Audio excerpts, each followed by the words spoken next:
Bonjour et bienvenue dans ce podcast qui va à la rencontre des scientifiques de l'Observatoire royal de Belgique.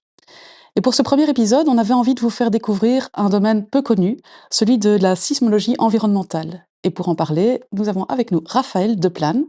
Bonjour Raphaël. Bonjour. Tu es donc sismologue de formation. Mmh. Tu travailles ici en tant que chercheur à l'Observatoire Mmh. et tu es spécialiste de la sismologie environnementale. Et donc, ma première question pour toi, c'est qu'est-ce que c'est exactement la sismologie environnementale? Quand on dit sismologie, la plupart des gens pensent tremblement de terre. Est-ce que c'est de ça qu'il s'agit? Alors, effectivement, l'instinct naturel de penser, au tremblement de terre quand on pense à la sismologie, c'est tout à fait naturel. On aurait tendance maintenant à qualifier ça de sismologie traditionnelle et dans ce cas-là, on doit attendre que des tremblements de terre aient lieu pour pouvoir les enregistrer, les étudier, que ce soit les phénomènes à la source ou les conséquences dans les villes et différents endroits qui peuvent avoir été impactés. Et le fait de devoir attendre ces événements fait qu'il y a un aspect, même si on parle de sismologie active aussi, il y a un aspect de très passif dans l'attente. Oui, En sismologie environnementale, on a tendance à utiliser tout le reste, tout ce qui n'est pas un tremblement de terre, qu'on qualifie habituellement de bruit sismique. Et donc d'accord. c'est un signal qui est continu, qui est enregistré, 24 heures sur 24, mais qui est riche en informations. Et ces informations, elles vont être liées à plein de sources, des sources qui sont pour l'essentiel environnementales. D'accord. Et donc, c'est là où on peut, aussi étudier que ce soit les sources environnementales de ce bruit ou alors, indirectement, ce qui se passe dans le sous-sol, éclairé par ce bruit sismique ambiant. Est-ce qu'on peut dire quelque part que, alors que les, sismologues traditionnels, vont analyser le chant de la terre en termes de mélodie principale, toi tu vas écarter la mélodie principale et tu vas t'attaquer au reste de la partition par l'orchestre? D'une certaine façon, si on parle de sismologie traditionnelle comme une mélodie qui est très, très ponctuelle et donc ce serait plutôt, pour la mélodie, de la sismologie traditionnelle, quelqu'un qui travaille à la grosse caisse et qui va taper très occasionnellement et donc il faut attendre patiemment. On sait pas exactement, quand est-ce que ça va être tapé. On sait que ça va être D'accord. tapé sur la grosse caisse, mais on ne sait pas quand ça arrive et tout le reste de la mélodie est joué de façon très prédictible, à tout moment, de façon continue, donc c'est à ça que je vais m'intéresser. Donc tu disais que tu t'intéressais principalement à ce qui constitue finalement le bruit pour les sismologues traditionnels. Est-ce que tu peux nous en dire plus? Quelles sont les sources de ce bruit? Alors, le bruit sismique ambiant en sismologie, c'est principalement généré par les océans, pour commencer. D'accord. On a tendance à structurer, à caractériser le bruit de façon spectrale. Donc si on pense à de la musique, ça va être, regarder à des fréquences basses pour, les océans, donc des voix plus graves, si c'était de la musique et des voix plus aiguës quand on parle de haute fréquence qui est générée plutôt par l'activité humaine. D'accord. Et donc l'essentiel du bruit sismique ambiant est généré par des océans. Oui.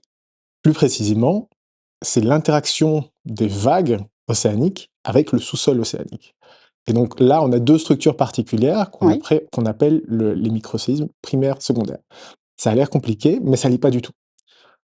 On a d'une part les vagues qui vont interagir avec la côte, donc on a tous l'image naturelle de voir les vagues qui, viennent du large et puis qui interagissent avec la côte, qui vont s'écraser. Oui. Donc ça, c'est le microséisme primaire. Mais au large, il se passe un autre phénomène qui est encore un peu plus énergétique, qu'on appelle le microséisme secondaire et il s'agit de l'interaction de vagues qui ont, les mêmes, caractéristiques, spectrales, mais qui vont interagir en arrivant à de directions opposées et en se construisant, une vague commune, vont pousser comme un tambour sur le sous-sol océanique et plus on a une colonne d'eau importante, plus on a une profondeur d'eau importante, plus le POC du tambour océanique va être important. Et donc on a ce bruit, des océans qui va générer de l'énergie absolument partout où on a de l'eau. Et comme la Terre est principalement couverte d'eau, on a une source continue d'énergie dans les basses fréquences, donc les voix plus graves, qui est générée partout dans le monde, à tout moment. Alors ça, c'est pour la partie plus naturelle. On a aussi d'autres éléments environnementaux, ça peut être, le vent, ça peut être la pluie. Mais donc du coup, est-ce que ça veut dire que, ici en Belgique, on va arriver à détecter, les signaux de vagues qui sont créés peut-être à des centaines ou des milliers de kilomètres d'ici? C'est précisément là où c'est intéressant, c'est qu'on est relativement à proximité de l'océan Atlantique et donc des tempêtes, océaniques ou même, un calme relatif dans l'océan Atlantique va générer une énergie qui est enregistrée ici à Bruxelles, à des centaines de kilomètres de la côte. D'accord. Et donc c'est typiquement un signal, une énergie qui se propage partout dans la Terre, qui va être utile pour faire des études, en Belgique naturellement, mais partout dans le monde, vu qu'on a des océans qui génèrent, de l'énergie dans ces fréquences graves absolument partout, autour du monde. Oui. Et du coup, est-ce qu'il y a un intérêt à étudier ce type de sujet en Belgique en particulier? Alors, l'aspect, particulier de la Belgique, c'est qu'on a une activité sismique en Belgique qu'on qualifie de modérée. Donc on a des tremblements de terre, donc ça justifie qu'on ait une sismologie plus, classique, en Mmh. Belgique et une surveillance de l'activité sismique, une étude des phénomènes à la source. Mais comme elle est modérée, ça nous a permis de développer, très vite une expertise un petit peu plus, Innovante?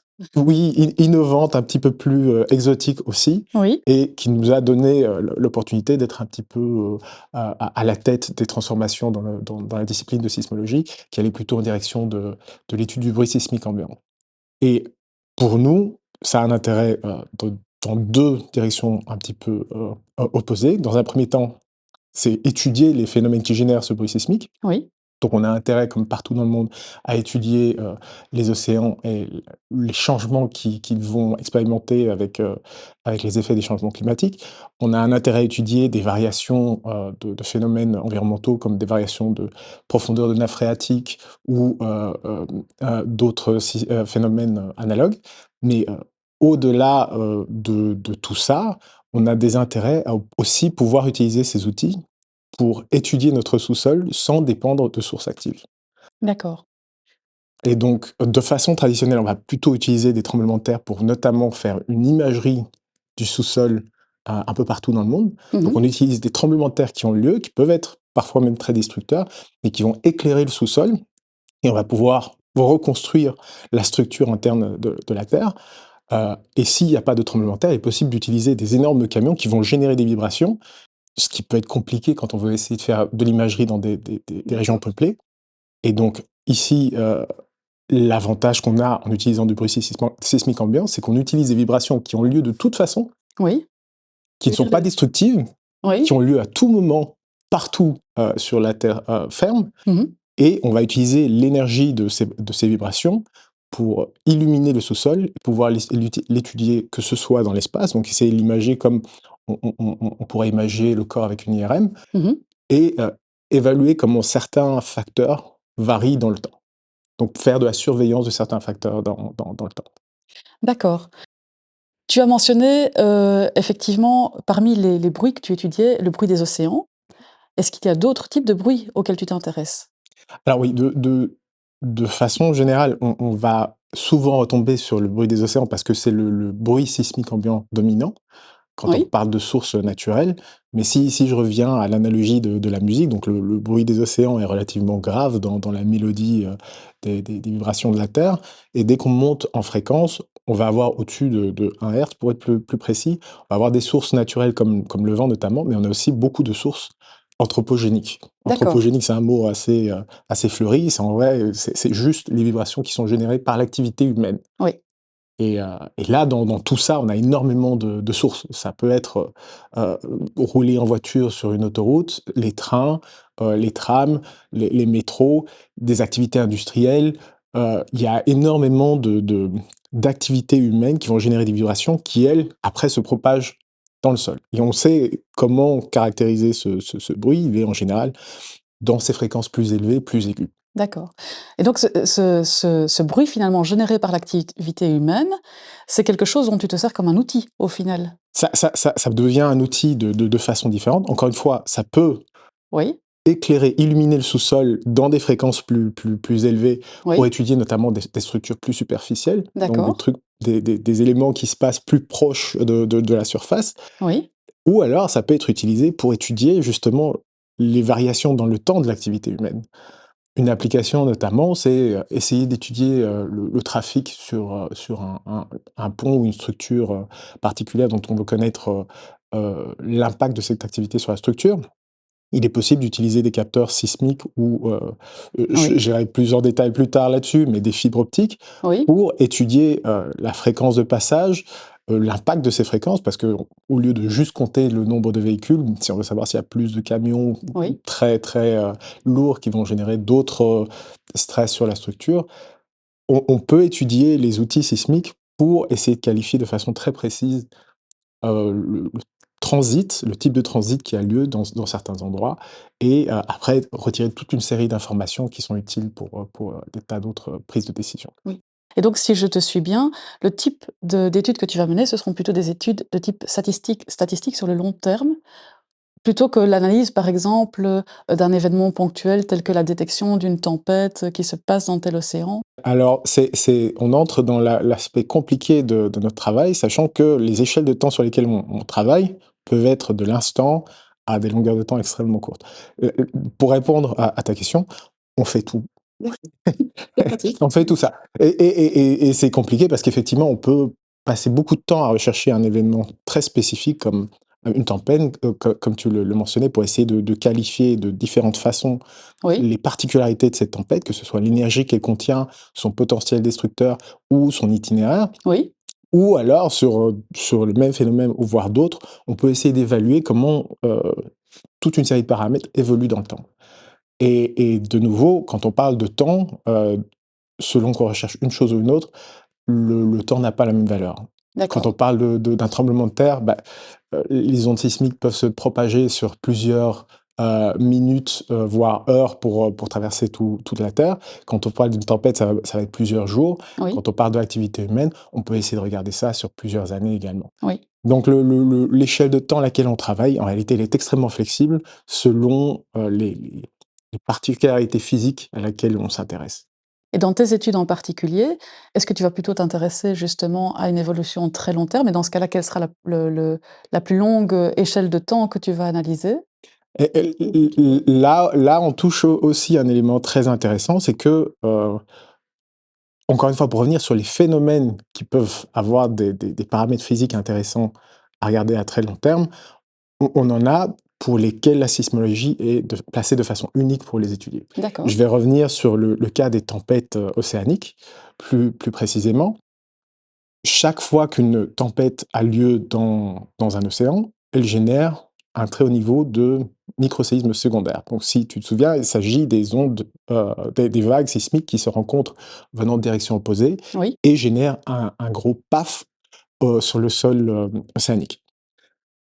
Comme, par définition, une tempête ou un cyclone génère beaucoup de vagues qui vont dans des directions opposées, oui, le microséisme secondaire et à une amplitude très élevée. Donc ça fait d'accord, un oui, bruit très élevé dans les fréquences de l'océan.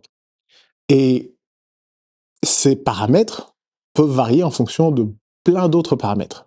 La température ambiante, je ne parle pas de la température, juste à l'endroit de la tempête, mais de façon très, très globale. d'accord, Et si on réfléchit à l'impact d'un changement de température à très long terme, comme dans le cadre d'un changement climatique, on d'accord. peut se poser des questions. Est-ce que ça a un impact sur la fréquence de ces tempêtes océaniques, sur l'énergie que contient ces tempêtes océaniques? Mmh. Et le problème, c'est que pour répondre à ces questions, on a besoin de valeurs quantitatives qu'on accumule de façon très précise depuis surtout 30-40 ans, depuis l'avènement des satellites pour l'étude climatique. Mais avant ça, on n'a pas nécessairement ce type d'informations quantitatives, en tout cas pas à l'échelle globale. Sauf que, comme on étudie, la sismologie depuis, plus de 100 ans et qu'on accumule des informations quantitatives à la base sur les tremblements de terre, mais aussi sur tous les phénomènes environnementaux qui vont générer des vibrations sismiques, on a, de façon non intentionnelle, accumulé énormément d'informations sur l'énergie océanique et sa variation dans le temps pour tout le XXe siècle et jusqu'à nos jours. Et donc là, il y a particulièrement un phénomène dans lequel on a énormément d'informations à tirer pour pouvoir essayer de déterminer l'impact du changement climatique sur l'énergie qui va être dégagée par ces tempêtes océaniques. Et c'est réellement quelque chose qu'on arrive à faire, donc réexploiter les vieux sismogrammes afin d'y retrouver des signatures de tempêtes qui ont eu lieu par le passé? Ouais, tout à fait. Et alors on a beaucoup de recherches pilotes, dans le domaine.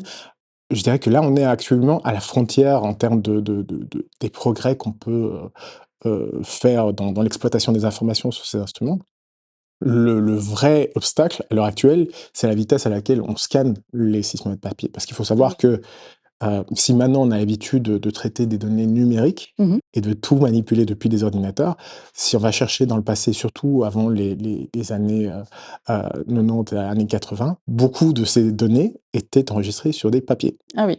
Donc là, on a vraiment l'image dans les films d'action où on voit un sismomètre qui est un espèce de crayon qui oscille et gratte une, trace sismique sur un papier et quand on regarde des données sismiques, surtout avant les années 80, beaucoup de ces données sismiques sont encore sur des papiers et donc avant de pouvoir exploiter la richesse d'informations qui est stockée sur ces papiers, il faut faire quelque chose qui semble assez bête, mais qui représente un labeur de de de de Vraiment. de grande ampleur, c'est scanner ces documents, transformer les traces sismiques qu'il y a sur ces images scannées en données numériques Oui, pour enfin pouvoir exploiter la richesse d'informations qu'elles contiennent. OK. Et donc, ici à l'Observatoire royal de Belgique, c'est un travail qu'on fait depuis plusieurs années, pour lequel on a déjà accumulé pratiquement la totalité du XXe siècle, au moins sur un de nos instruments en particulier, mais c'est un travail continu et qui, pour qu'il soit, y rendre l'intégralité de son potentiel, ça doit être conduit partout où il y a des données sismiques qui sont disponibles, à savoir partout dans le monde. Donc ça, c'est vraiment la frontière à laquelle on se trouve en termes de progression et il y a encore beaucoup à exploiter. Et justement, du coup, tu parlais de l'exploitation d'informations qui proviennent de partout dans le monde, mais justement, quelle est la place de la Belgique, peut-être à ce moment-là, dans ce réseau international de On a une place très particulière. Dans un premier temps, on a un positionnement, assez, intéressant en termes de l'étude du bruit sismique ambiant. mmh, Comme on n'avait pas le même besoin de faire de la surveillance, ardue d'activités sismiques très régulières comme dans d'autres régions comme le Japon ou le Chili, on a pu se diversifier et c'est pour ça qu'on a, une expertise très développée en ce qu'on appelle la sismologie passive, ce qui est l'étude du bruit sismique ambiant. Donc ça, c'est un aspect dans lequel on est très important à l'échelle, internationale. L'autre aspect, c'est que quand on regarde, la science de sismologie en Belgique, on a une expertise qui est, très vieille. Notre premier instrument sismique opérationnel en Belgique date de la fin du 19e siècle. oui, Ce qui veut dire que depuis la fin du 19e, mais surtout depuis le début du 20e siècle, on a des enregistrements continus faits depuis la Belgique, depuis, la station de Uccle, qui ont donné une richesse de données qui doit être exploitée.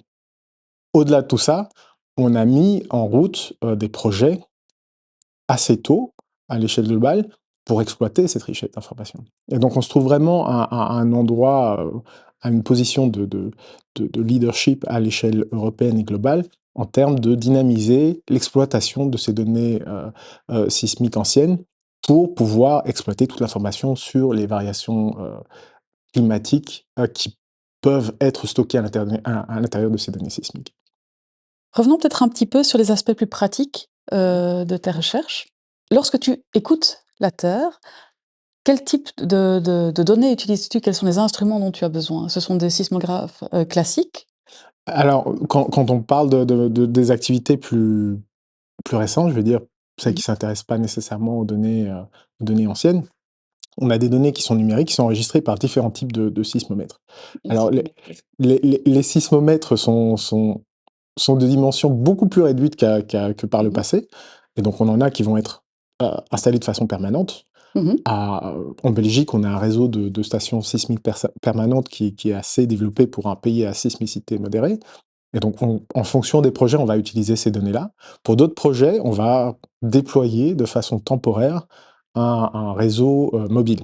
Et donc, dans ce cas-là, on a aussi beaucoup de stations que nous appelons des mignons, mais ce sont en réalité des géophanes, donc ce sont des petits sismomètres qui sont sensibles plutôt à des hautes fréquences. D'accord. Donc, si on repense à la musique de tout à l'heure, ce sont les fréquences élevées au-dessus de 1 Hertz, donc c'est les aigus. mais qui permettent d'étudier très bien la partie superficielle de la Terre, donc la partie proche de la surface. Et donc on en a plusieurs qu'on va déployer, parfois pour, quelques heures, parfois pour plusieurs semaines. Et ces petits capteurs sont intégrés, il y a une batterie dedans, un GPS pour avoir un temps, qui soit fixe. Il y a un petit ordinateur à l'intérieur qui permet de stocker, en mémoire, et en plus, on a les capteurs dans 3 composantes qui vont nous permettre d'avoir tout un package dans chacun des capteurs qui sont indépendants pour, des enregistrements d'une certaine période. Et donc Oui. en fonction des projets, on doit jongler entre des données permanentes, que ça vienne de nos stations, de stations d'instituts, partenaires, et des déploiements temporaires dans lesquels il va falloir accumuler, des données et les déployer dans des conditions qui peuvent varier, que ce soit en Belgique ou, dans des contrées plus lointaines comme, en Alaska, par exemple. Mais tous ces capteurs, en fait, captent, des bruits de la musique d'origines qui sont très, très diverses. Comment est-ce que tu arrives, toi, lorsque tu reçois tes données, à isoler les parties qui t'intéressent et pour pouvoir les étudier ensuite? C'est plus simple qu'il n'y paraît. Donc si on repense à l'envers au fait de devoir étudier des tremblements de terre, Oui, c'est beaucoup plus compliqué parce qu'il faut essayer de retrouver à quel moment il s'est passé quelque chose dont on n'est pas nécessairement conscient qu'il a eu lieu. d'accord. Si on regarde un très gros tremblement de terre, oui, forcément, l'information est assez claire. On sait quand chercher sur nos jeux de données.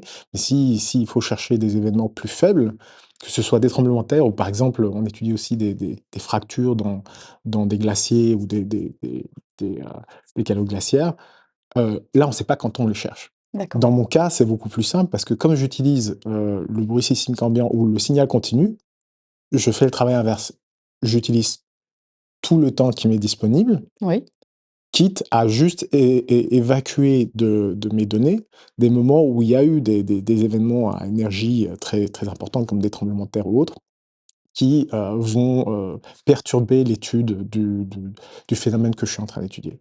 Après tout le reste, c'est beaucoup de traitement du signal, oui, ça peut être, filtré pour retrouver, juste l'information qui m'intéresse. Si on revient à la musique, bah, si je suis intéressé plutôt, au vocal de la mélodie ou bien plutôt, dans des basses fréquences à des basses, je vais pouvoir filtrer. Mais tout le reste, c'est vraiment beaucoup de traitement du signal pour après retrouver l'information qui m'intéresse réellement. Mais d'une certaine façon, utiliser le signal continu est plus simple que d'étudier des sources actives dans la mesure où, j'ai pas à chercher où se trouvent, dans le temps, les moments qui m'intéressent réellement. en termes d'impact sociétal de tes recherches, tu mentionnais tout à l'heure, l'analyse de l'évolution climatique. Est-ce qu'il y a d'autres impacts tels que la gestion des risques naturels, par exemple, la prévention des risques naturels? Oui, tout à fait. En réalité, moi, je suis arrivé dans la sismologie environnementale en venant de l'étude des volcans. Donc à la base, mes recherches, c'était, la surveillance de l'activité des volcans et essayer de détecter des signaux avant que, le volcan rentre en éruption pour pouvoir prévenir à temps, les pouvoirs publics et les prises de décision, d'évacuation potentielle et aussi l'imagerie de ces volcans. D'accord. Donc, pour ce genre de situation, forcément, l'impact sociétal, il est tout à fait évident. Oui, Mais, ça s'étend bien au-delà. Le cas des volcans, c'est intéressant parce qu'il s'agit d'un laboratoire très dynamique dans lequel on peut développer très rapidement des méthodes. Mais, on peut très facilement l'étendre à tous des endroits où il faut, étudier la structure du sous-sol et où ça a un impact sur la population.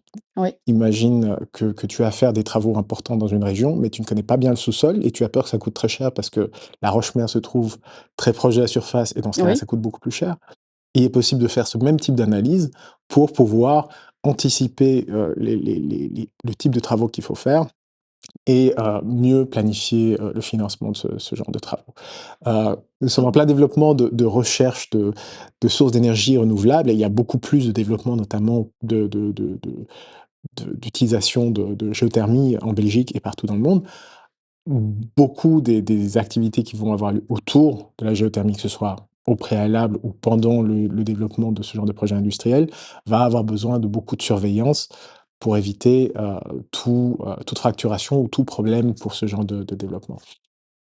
oui. Dans d'autres régions que les nôtres, par exemple, sur des glaciers, si on essaie ou sur des glaciers ou dans des régions montagneuses, on essaie d'étudier la stabilité de certaines régions, Oui. étudier le sous-sol peut permettre d'anticiper certaines catastrophes ou au moins essayer d'identifier certains signaux qu'il faut prendre d'autres décisions par rapport à la sécurité des gens. Et au-delà des risques naturels, donc il y a tout un tas d'enjeux plutôt industriels dans lesquels l'étude du bruit sismique et les méthodes utilisées dans la sismologie environnementale permettre de faciliter, les prises de décision et que ce soit en les imageant ou en essayant de détecter, certaines conditions, problématiques. Et si on regarde à d'autres environnements très différents de la Belgique, il y a donc, j'ai touché un petit peu tout à l'heure, à l'Alaska parce qu'on a des projets dans la région. Il peut ça nous avons des projets qui vont être, par exemple, intéressés au, permafrost. Donc le permafrost, ce sont des sols qui sont gelés de façon permanente, qui sont Oui, donc dans des régions polaires et qui sont problématiques parce que dans un contexte de changement climatique, ces sols, se dégèlent. Il peut y avoir des rejets de gaz comme du méthane qui vont avoir un impact, encore plus problématique l'environnement. sur l'effet de serre et il va y avoir aussi, d'autres impacts pour les populations locales, heu qui sont, compliqués et donc étudier le sous-sol et essayer de l'imager, de le surveiller, sa variation dans le temps, peut donner des éléments de réponse aux populations locales notamment, pour essayer d'anticiper, la suite ou en tout cas essayer de faciliter les prises de décision. Et donc de la même façon, nous avons des projets avec, certains de nos étudiants qui ont travaillé notamment, en Islande, qui Oui, vont plutôt être, focalisés sur des régions, glaciaires pour essayer d'étudier la façon dont certains de ces glaciers sont, en dégel ou, déstabilisés et sans nécessairement aller chercher, comment connecter ça avec le changement climatique, essayer de pouvoir, faciliter la surveillance de ces phénomènes pour de nouveau mieux informer la population locale. Parce qu'une région comme l'Islande, s'il y a un dégel, d'un glacier, surtout, en fond du glacier, ça peut justement lubrifier le glissement du glacier et donc ça peut accélérer la d'accord. perte de ces régions, glaciaires et donc nous essayons d'apporter avec de la sismologie un outil qui va aider l'accumulation d'informations, qui va aider, aussi à prendre, certaines décisions pour la population locale et pour la société au sens large quand on réfléchit aux enjeux du changement climatique. D'accord. Donc on comprend bien, c'est un domaine assez passionnant, avec des implications tout à fait diverses qui peuvent, concerner des phénomènes sur le très long terme tels que le réchauffement climatique, mais également des phénomènes plus ponctuels. Mmh. Comment vois-tu le futur de ton domaine? Je dirais qu'on est à un moment clé, heu, parce que, la sismologie, c'est très étendu, notamment par rapport à ces enjeux. On n'est pas juste intéressé au tremblement de terre, on le reste très naturellement parce que c'est un enjeu très, très important, même pour la Belgique si on a une sismicité qui est modérée. Mais ça s'est très étendu. On parle de l'environnement, mais j'ai un petit peu touché aussi aux enjeux industriels Oui, et les enjeux se sont élargis sur le type de données. J'ai un petit peu parlé du fait que nous travaillons de plus en plus avec des instruments mobiles, qui sont plus petits, plus compacts et à bas coût, mais en réalité, le champ d'instruments qu'on utilise s'est extrêmement élargi sur les 10 dernières années. On a beaucoup de fibres optiques qui sont étendues partout dans le monde oui, et ces fibres optiques, à l'heure actuelle, sont de plus en plus utilisées comme des, heu des sismomètres, parce qu'il est possible d'étudier, les vibrations du sol à l'aide de ces fibres optiques et ça nous permet de densifier les instruments qu'on peut déployer partout dans le monde. Il y a aussi d'autres types d'instruments qu'on appelle des ocean bottom seismometers, donc ce sont des sismomètres qui sont déployés au fond de la mer, qui permettent de couvrir des régions qui, ne sont pas facilement accessibles pour mesurer les vibrations du sol. Et donc, le volume de données qu'on a à traiter et le volume de phénomènes qu'on a à étudier est devenu énorme. Et là où on s'intéressait à des événements ponctuels comme des tremblements de terre, à l'heure actuelle, on devient de plus en plus intéressé à tout imager de façon continue et essayer de comprendre tout ce qui se passe, pas exclusivement avec la sismologie, mais en utilisant la sismologie comme un outil qui va informer tout un tas d'autres disciplines et qui va apporter tout un tas d'informations. une évolution technologique récente, c'est le machine learning ou l'apprentissage automatique, qui nous permet de justement traiter cet énorme volume de données qu'on n'est plus capable de faire à l'ancienne de façon manuelle, et donc qui nous permet d'extraire tout un tas d'informations dont on n'était pas nécessairement prêt Même conscient peut-être? pas nécessairement conscient. Et donc, on Oui. est vraiment à un moment clé où la sismologie en tant qu'outil a beaucoup d'informations à apporter à beaucoup de monde, mais ça présente aussi un volume de travail qui est extrêmement important. S'il y avait un point clé sur lequel tu souhaiterais insister, ou une grande idée que tu souhaiterais mettre en avant dans ton domaine, quelle serait-elle? Un élément intéressant, mais qui est pas spécifique à la sismologie environnementale, mais qui est plus spécifique à la sismologie de façon générale et qui instruit la façon dont on fait de la sismologie environnementale. La sismologie n'a jamais connu de frontières. Par définition, les ondes sismiques générées par les tremblements de terre connaissent pas les frontières, donc il y a depuis toujours eu le besoin de partager les informations, sans quoi cette discipline scientifique relativement jeune comparée à d'autres n'aurait jamais été possible. Et donc un des aspects qui est depuis toujours clé, ça a été le partage de ces données, et ça a nourri l'évolution de cette science qui est la mienne, de cette sismologie. Et je sais que la façon dont les choses ont été faites pour la sismologie continue d'évoluer, peuvent euh, instruire d'autres disciplines.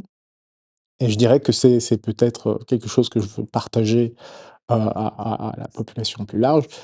C'est une des choses positives que j'espère d'autres disciplines vont pouvoir appliquer. Partager les données pour le service de la discipline, de la science et de la société au sens plus large. Bon, bah, si je te suis bien, on n'en est qu'au début de, la sismologie environnementale. Tout à fait, oui. Eh bien, voilà qui clôture cette discussion. Raphaël, un tout grand merci d'être venu partager avec nous ton expérience et de nous avoir fait découvrir cette branche particulière de la sismologie. J'espère que ce podcast vous a intéressé. Si c'est le cas, je vous invite à écouter également ceux dédiés aux autres sujets étudiés à l'Observatoire et je vous dis à bientôt.